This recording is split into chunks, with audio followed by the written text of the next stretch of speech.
Hello friends, मैं मनीषा स्वागत करती हूँ आपका अपने यूट्यूब चैनल पे। और आज मैं जो टॉपिक लेके आई हूँ वो बहुत ही महत्वपूर्ण है। तो आज का मेरा जो टॉपिक है वो है टचिंग सेंसरी इश्यूज़ के बारे में। हाँ, ये टचिंग सेंसरी इश्यूज़ के होते क्या हैं, सबसे पहले तो आप वो समझ लीजिए। क्या आपका बच्चा भी किसी चीज़ को छूना पसंद नहीं कर रहा है?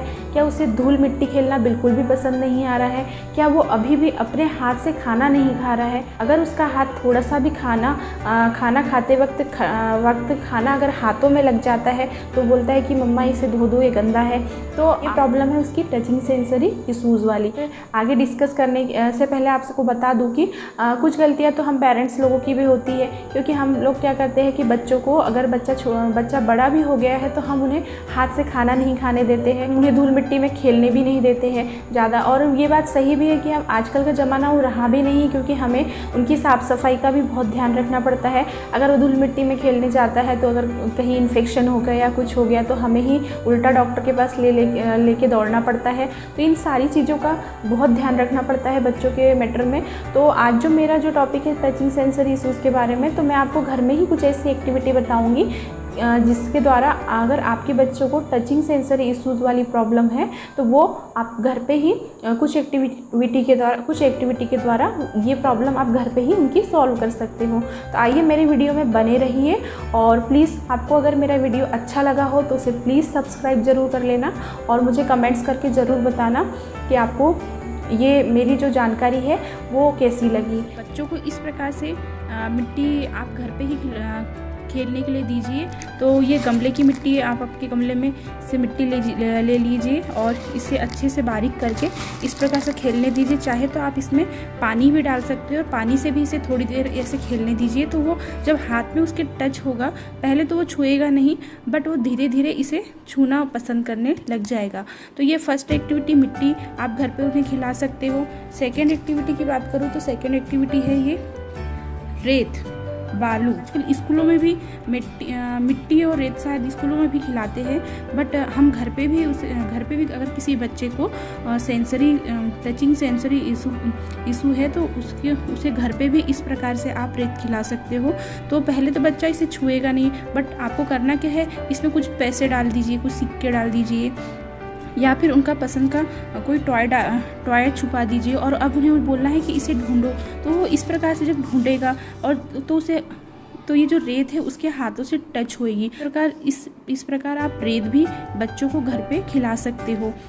तीसरी एक्टिविटी है मेरी आटा। आटे को भी आप बच्चे को घर पे खिला सकते हैं। आटा बहुत ही अच्छा, बहुत ही स्मूथ होता है और बच्चा इसे खेलना भी पसंद करता है। बट जिस बच्चे को टचिंग सेंसरी इश्यूज़ है वो पहले तो इसे छुएगा नहीं और उसे इसे छूना भी पसंद नहीं आएगा। बट अगर आपका बच्चा रेत मिट्टी ये खेलना पसंद, भी थोड़ा सा इस प्रकार से कटोरी में आटा दीजिए और उन्हें इस प्रकार से उन्हें खेलने दीजिए। इससे होगा क्या, स्मूथ रहता है तो उन्हें खेलने में भी इसे मज़ा आएगा। तो या तो आप हो सके तो इस प्रकार से आटे में आप पानी भी डाल दीजिए। देखिए इस प्रकार से। भाई हम मम्मी लोगों की एक आदत होती है, जब भी बच्चा हमारे पास आता है तो हम उन्हें किचन में से भगा देते हैं। जब भी रोटी बनाते हैं या फिर जब भी रोटी बनाते हैं तो हम बच्चों को भगा देते हैं किचन में से। बट आपको अगर इस एक्टिविटी का मैं अगर फ़ायदा बताऊँ तो ये एक्टिविटी सभी बच्चों के लिए बहुत ही अच्छी होती है, क्योंकि बच्चा जब आटे में हाथ डालता है, ऐसे हाथ उसके ख़राब होते हैं आटे से, तो उसे अच्छा लगता है। और इस प्रकार से उसे आटा गूँथना बताइए पानी मिला के, तो और इस प्रकार से उसे आटे की लोई बना के भी दे सकते हो आप। और आटे की लोई बना के दोगे तो उसे बोलिए कि आप इसकी रोटी बनाइए। तो भाई मैं तो जब भी रोटी बनाती हूँ तो मेरे दोनों बच्चों को अपने साथ रखती हूँ। दोनों बच्चे खुद ही आ जाते हैं कि मम्मा हमें भी रोटी बनाना है, हमें भी खेलना है आटा। तो इस प्रकार से मैं दोनों बच्चों को आटा तो ज़रूर खिलाती हूँ। भले ही वो रोज़ रोज़ तो नहीं खेलते हैं, बट 8 दिन में, 15 दिन में या हफ्ते में एक बार मैं उन्हें ज़रूर इस प्रकार से आटा खिलाती हूँ। तो ये एक्टिविटी भी हमारे बच्चों के लिए बहुत अच्छी है। तो ये भी आप आपके बच्चों को घर पे इस प्रकार की एक्टिविटी भी करवाइए। एक्टिविटी की बात करूँ तो इस प्रकार से आपको कुछ खड़ा अनाज लेना है। इस प्रकार से मैंने यहाँ पे लिए है चने, और चने तो आपको बच्चों को इससे खेलने लगाना है। इसमें चाहे तो आप बहुत सारे अनाज खड़े मिक्स कर सकते हो। जब इसे बच्चा छुएगा तब उसे पता चलेगा कि ये हार्ड है। तो इस प्रकार की एक्टिविटी भी आप बच्चों से घर पे करवा सकते हो। ये भी बहुत फ़ायदा, बच्चों को बहुत लेना है इस प्रकार से कुछ सॉफ्ट टॉय। तो इस प्रकार के सॉफ्ट टॉय को अगर बच्चा खेलेगा तो इससे भी उसे पता चलेगा कि ये सॉफ्ट है।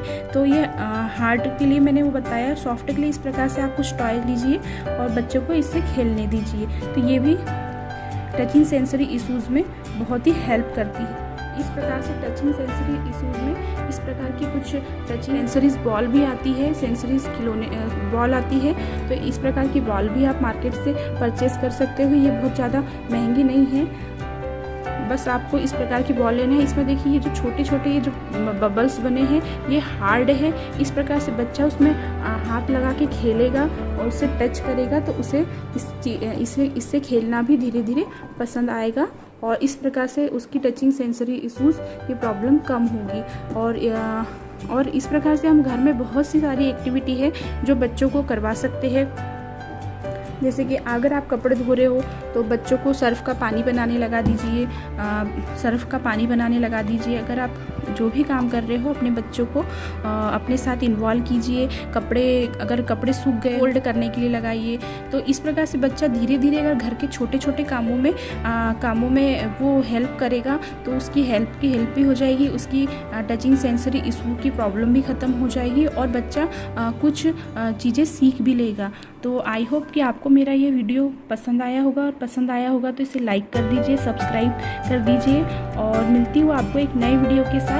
तब तक के लिए नमस्कार।